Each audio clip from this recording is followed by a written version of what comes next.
Long story short, no. Thanks for watching, please like and subscribe. So, is Sweetdreams a fraud?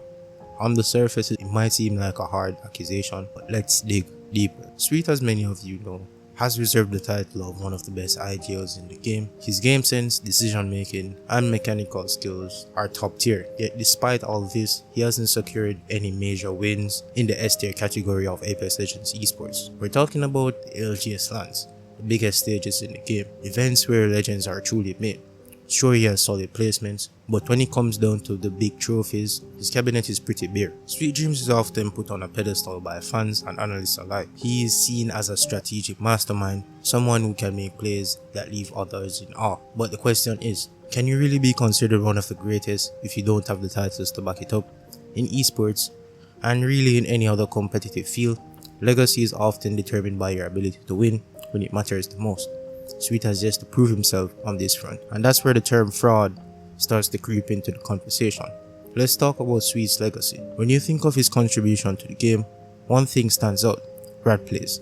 For those unfamiliar with rat plays refers to hiding and avoiding conflict to secure a better placement, a strategy that's often frowned upon in high level play but can be effective. Whilst this shows his ability to adapt, it also points to a lack of dominant trophy winning performance. His legacy as it stands is one of survival rather than throne. Now here's where things get tricky. Despite the lack of major wins, Sweet is undeniably one of the best Apex players in the game. His ability to read the game, guide his team, and clutch in high pressure situations is second to none.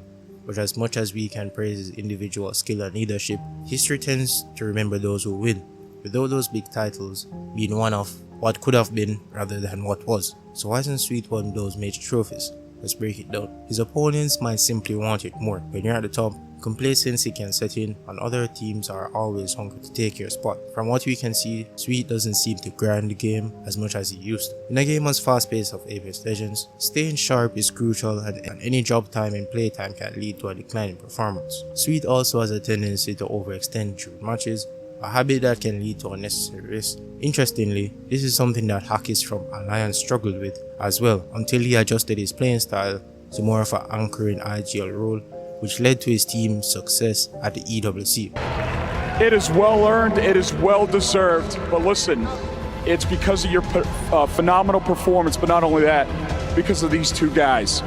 Talk to me about your teammates.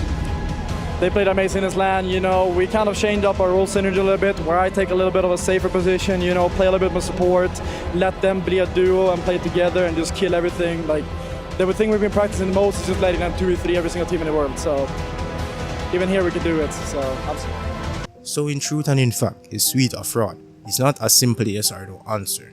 On one hand, he hasn't secured the major wins that will cement his legacy as one of the greatest of all time. On the other hand, his impact on the game, his skill, and his IGL prowess are undeniable. Ultimately, only time will tell if Sweet can turn things around and add those elusive trophies to his name. Until then, his legacy remains a topic for debate.